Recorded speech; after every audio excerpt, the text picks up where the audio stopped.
সামনের যে কোনো পরীক্ষার জন্য সাম্প্রতিক সাধারণ জ্ঞান কতটা গুরুত্বপূর্ণ তা আমরা সবাই জানি। তাই আজকের ভিডিওতে আমরা বাছাই করা সবচেয়ে গুরুত্বপূর্ণ 50টি প্রশ্ন সমাধান করব। চলুন শুরু করি।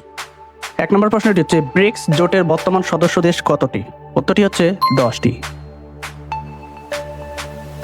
ন্যাটোর 32তম সদস্য দেশ হিসেবে কোনটি যুক্ত হয়েছে? উত্তরটি হচ্ছে খ, সুইডেন। 32তম দেশ হিসেবে আনুষ্ঠানিকভাবে সুইডেন 2024 সালের 7 মার্চ সামরিক জোট ন্যাটোতে যুক্ত হন। G20 জোটের 21তম স্থায়ী সদস্য হিসেবে কোনটি যুক্ত হয়েছে? খুবই গুরুত্বপূর্ণ একটি প্রশ্ন। উত্তরটি হচ্ছে আফ্রিকান ইউনিয়ন। ভারতের নয়াদিল্লিতে অনুষ্ঠিত G20 সম্মেলনে আফ্রিকান ইউনিয়নকে জোটের স্থায়ী সদস্য হিসেবে গণ্য করা হয়। COP30 জলবায়ু সম্মেলন 2025 সালে কোথায় অনুষ্ঠিত হবে? উত্তরটি হচ্ছে ব্রাজিলে। COP30। বিশ্বের প্রথম এআই আইন পাশ করেছে কোন সংস্থা? উত্তরটি হচ্ছে খ, ইউরোপীয় ইউনিয়ন। স্মার্ট বাংলাদেশ গড়ার ভিত্তি বা স্তম্ভ হচ্ছে 4টি কি কি? একটা হচ্ছে smart citizen, smart economy, smart government and smart society. দেশের প্রথম স্মার্ট উপজেলা কোনটি? খুবই গুরুত্বপূর্ণ প্রশ্ন। উত্তরটি হচ্ছে মাদারীপুরের একটি উপজেলা, শিবচর। 2026 সালের ফিফা বিশ্বকাপ যৌথভাবে কয়টি দেশে অনুষ্ঠিত হবে? আমরা সবাই জানি 3টি দেশে, কানাডা, মেক্সিকো এবং যুক্তরাষ্ট্রে।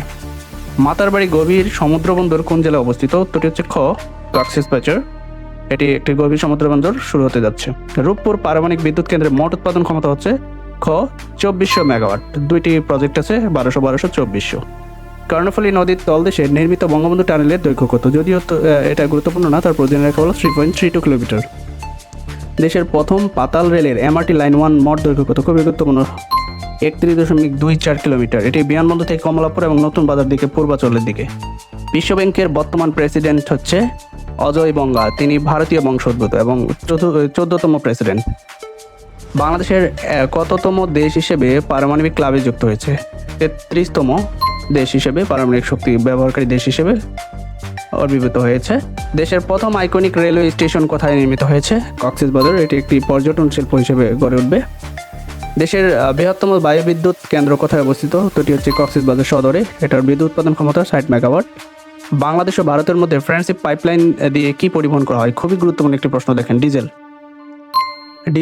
এটা গ্রুপ ব্যাখ্যাটা একটু দেখে নেন। ভারতের শিলিগুড়ি থেকে বাংলাদেশের যে পার্বতীপুর পর্যন্ত 131.5 কিলোমিটার দীর্ঘ এই পাইপলাইন দিয়ে কিন্তু সরাসরি ডিজেল আমদানি করা হচ্ছে। দেশের প্রথম এলিভেটেড এক্সপ্রেসওয়ের নাম হচ্ছে ঢাকা এলিভেটেড এক্সপ্রেসওয়ে। সর্বজনীন পেনশন ব্যবস্থা কবে আনুষ্ঠানিকভাবে চালু হয়? এটা হয় 17 আগস্ট 2023 সালে। বাংলাদেশের প্রথম ন্যাশনাল কার্ড বা ডেবিট কার্ডের নাম কি? দেখেন, বাংলাদেশ ব্যাংক একটি নতুন সিস্টেম চালু করেছে, টাকা পে, যাতে ভিসা এবং মাস্টার কার্ডের ব্যবহারের উপর নির্ভরতা কমে। বাংলাদেশ কত সালে স্বল্পোন্নত দেশের অর্থাৎ এলডিসি তালিকা থেকে চূড়ান্তভাবে বের হবে? এটা 2026 সালে। আমরা সবাই জানি জাতিসংঘের সিদ্ধান্ত অনুযায়ী সব ধরনের ক্যাটাগরি আমরা পূরণ করেছি। বাংলাদেশের প্রথম কৃত্রিম উপগ্রহ বঙ্গবন্ধু স্যাটেলাইট 1 কবে উৎক্ষেপণ করা হয়? 11 মে 2018 সালে। গ্লোবাল সাউথ বলতে মূলত কাদের বোঝানো হয়? এটা হচ্ছে উন্নয়নশীল দেশসমূহ। এশিয়া, আফ্রিকা এবং লাতিন আমেরিকার যে উন্নয়নশীল দেশগুলো আছে সেগুলোকে একসাথে বলা হয় গ্লোবাল সাউথ।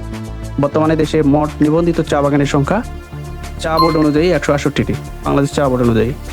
বাংলাদেশের প্রথম টোল প্লাজা সম্পূর্ণ ক্যাশলেস করা হয় কোন সেতুর? উত্তরটি হচ্ছে পদ্মা সেতু। RFID এবং ETCর মাধ্যমে নেওয়া হয়। বর্তমানে বিশ্বের কোন দেশে তেলের সর্বাধিক প্রমাণিত মজুদ রয়েছে? উত্তরটি হচ্ছে ভেনেজুয়েলা। সৌদি আরব প্রথম ছিল, এখন হয়েছে ভেনেজুয়েলা। আয়তনে বিশ্বের সর্ববৃহৎ মুসলিম রাষ্ট্র কোনটি? উত্তরটি হচ্ছে গ, কাজাখস্তান। তবে জনসংখ্যার দিক থেকে ইন্দোনেশিয়া প্রথম। সার্কের সর্বশেষ বা 8ম সদস্য রাষ্ট্র হচ্ছে আফগানিস্তান। বিশ্ব বাণিজ্য সংস্থা এর বর্তমান মহাপরিচালকের নাম হচ্ছে অ্যানগোজি ওকনজো-ইওয়েলা। তিনি একজন নাইজেরিয়ার নাগরিক।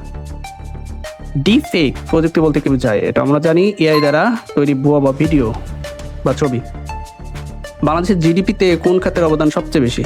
সেবা খাতে, প্রায় 50-এরও বেশি, 50%-এরও বেশি। দীর্ঘমেয়াদী বৈশ্বিক উষ্ণায়নের জন্য প্রধান দায়ী গ্রিনহাউস গ্যাস হচ্ছে কার্বন ডাই অক্সাইড। জাতিসংঘের সাধারণ পরিষদের বর্তমান অর্থাৎ 78তম অধিবেশনের সভাপতি ডেনিস ফ্রান্সিস। তিনি ওই যে ত্রিনিদাদ অ্যান্ড টোবাকো কূটনীতিক ডেনিস ফ্রান্সিস 78তম সাধারণ পরিষদের সভাপতি নির্বাচিত হয়েছেন। বাংলাদেশের দীর্ঘতম নদী কোনটি? অবশ্যই মেঘনা। বাংলাদেশের জাতীয় সংসদের মোট আসন সংখ্যা কতটি? 350টি। 50টি হচ্ছে মহিলা আর 300টি হচ্ছে নির্বাচিত। মুক্তিযুদ্ধকালীন সময়ে বাংলাদেশকে কয়টি সেক্টরে ভাগ করা হয়? অবশ্যই 11টি সেক্টরে ভাগ করা হয়েছিল।